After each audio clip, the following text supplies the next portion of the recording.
Outre la médecine moderne, les Congolais en général et les Ponténégrins en particulier font souvent recours à la médecine naturelle et traditionnelle.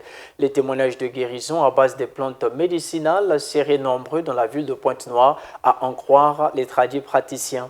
Mais quelles précautions prendre pour ne pas se faire des soucis à la langue, images et commentaires? Au marché de la Liberté au fond de Tchétché, dans le 3e arrondissement de Pointe-Noire, ce couloir attire du monde.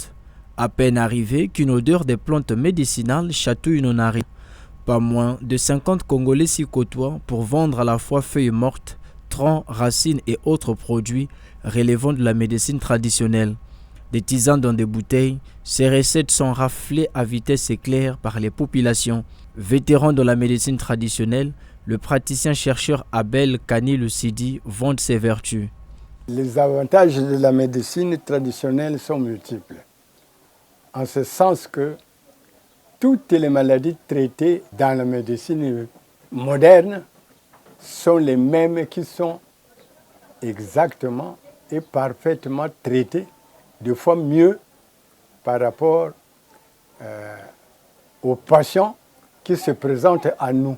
Selon les maladies qui sont présentées à nous, et en fonction des plantes médicinales que nous leur proposons, que nous leur remettons à titre de soins, ils guérissent parfaitement.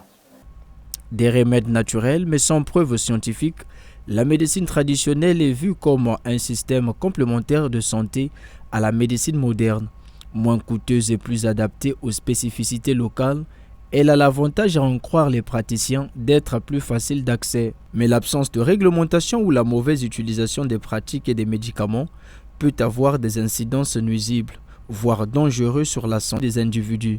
Le docteur Abdel Salam, praticien consultant à CEMAT Nature, tire la sonnette d'alarme. Le surdosage des produits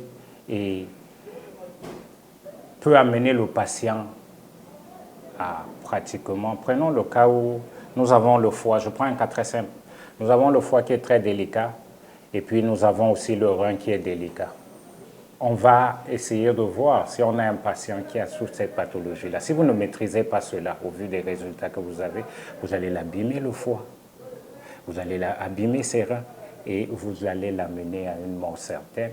Dans leur stratégie de communication et de vente, les tradis praticiens présentent souvent la passe selon laquelle la médecine traditionnelle a la réponse à n'importe quel souci sanitaire.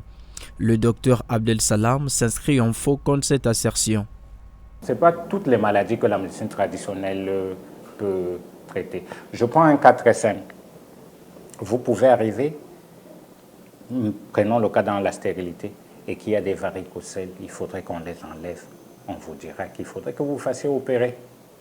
Ça, c'est la première des choses. Je prends un cas très simple où c'est toujours, parlons, le problème de la stérilité, les myomes et autres. Et si ces myomes-là arrivent au stade où il faudrait qu'on les opère pour que vous puissiez vivre, il ne faudrait pas que vous bloquez le patient sans le faire, sans lui dire la pure vérité que non. Là où nous sommes, il faudrait que vous fassiez opérer pour être très bien, pour être guéri. Produit de l'expérience humaine au contact de la nature, la médecine traditionnelle, presque uniquement à base des plantes qui sont également indigènes, souvent cultivées et parfois introduites, dépend étroitement de la végétation de la région où elle a vu le jour.